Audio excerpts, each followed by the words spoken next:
What are we learning here? What's jumping out at you? Yeah, so the guide, Romaine, as you just pointed out, that is definitely a big miss, because I think the street was kind of looking more at first quarter additions of about 6.2, 6.3 million, which would kind of then set the tone for the whole of 2022. We're looking more at like a 2.5 million, which really now kind of, I think, adds to a lot of nervousness amongst investors.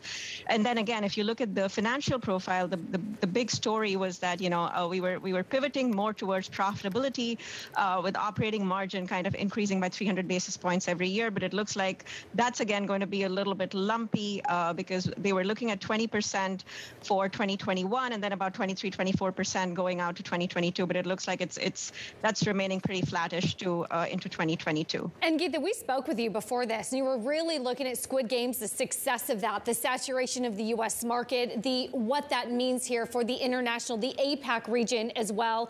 They're saying coming out that Squid Game had 1.65 billion hours viewed in what I believe just 4 weeks or so. What is the success of that? What does that mean for the international subscriber base? So, Netflix now, it's really more an international subscriber story. If you just kind of look at the net adds over the past so many quarters, about 80-90% of all new subscriber additions come from the international markets. And of course, Asia Pacific has been just such a huge part of that whole growth story, just kind of given the fact that both broadband penetration continues to be low, as well as Netflix's penetration continues to be pretty low. It's about 15% in all of Asia Pac versus about 60% in the U.S. So there's tremendous upside there. So obviously, yes, there will be a lot of focus going forward, and it'll be interesting to see what management has to say today. They just recently slashed their prices in India by almost 60%. So we'll have to see if that's kind of going to be the tactic that they follow for a lot more of those emerging markets in order to kind of reinvigorate subscriber growth. Yeah, we're speaking with Geeta Raghunathan, U.S. media analyst for Bloomberg Intelligence. We should point out Netflix shares are down about 11%. We should also point out that Roku shares, Disney shares, and a lot of the other streaming competitors also lower here right now in the post-market trade. Yeah, Netflix losses really accelerating post-market. Geeta, like you said, we are going to hear from executives pretty soon. That webcast kicks off at 6 p.m. Eastern. What could turn it around at this point? What could bolster sentiment? What do you want to hear from these analysts, from these executives?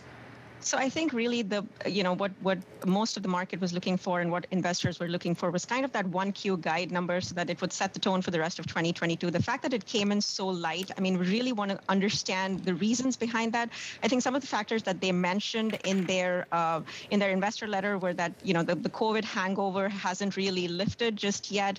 They're continuing to see weakness in some of those LATAM markets, but really want to get much more of a perspective there, whether this is just one-off, this is just some lumpiness that we're seeing, or whether this is really going to be the trajectory going forward. Because if you kind of just look at the content slate, it's been a monster content slate. And if that content slate can't do it, then it's going to be hard to convince investors that this is really a long-term subscriber growth story. Ethan, they're pretty much discussing exactly what you're talking about in the investor letter, saying that our guidance reflects back-end weighted content slate in the first quarter. Bridgerton 2, our new original film, The Adam Project, isn't going to be launching until March. So are we looking at a lull that then picks up in the second quarter, given how back-end weighted it is in the first quarter?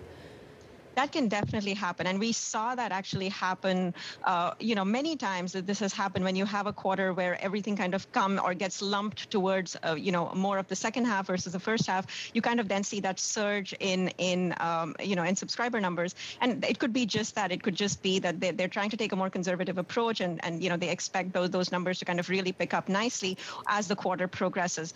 But really, I mean, we have to kind of, I think at this point, Netflix kind of really needs to convince investors that they are going to be able to get back to that trajectory of about 25 million subscriber additions, a year. That's kind of the magic number, the 25 to 30 million number, so that they are on that path to, the 300 million number by 2025. They talk about competition, saying, look, it's only intensified over the last 24 months. They say, yes, it has increased some, and therefore affecting their marginal growth somewhat. But what do you want to hear in terms of the competition they see in many ways is gaming rather than the rival streaming platforms, Geeta? Yeah, absolutely. I think more and more focus is going to now be on gaming, especially as you kind of see this slump in the streaming part of the business. I think investors are really going to want to hear from them something more concrete in terms of their gaming objectives. So we've already seen them they've debuted about 12 games or so on their platform. We've seen them go out and acquire some small independent studios. Night School Studio was one of them, but I'm not sure if that's really going to move the needle for them. So I think at this point, we'd initially kind of gone in with this thought that it would be more of a build versus buy, but I think at this point investors might really want to see them do something much more transformative in order to move that needle.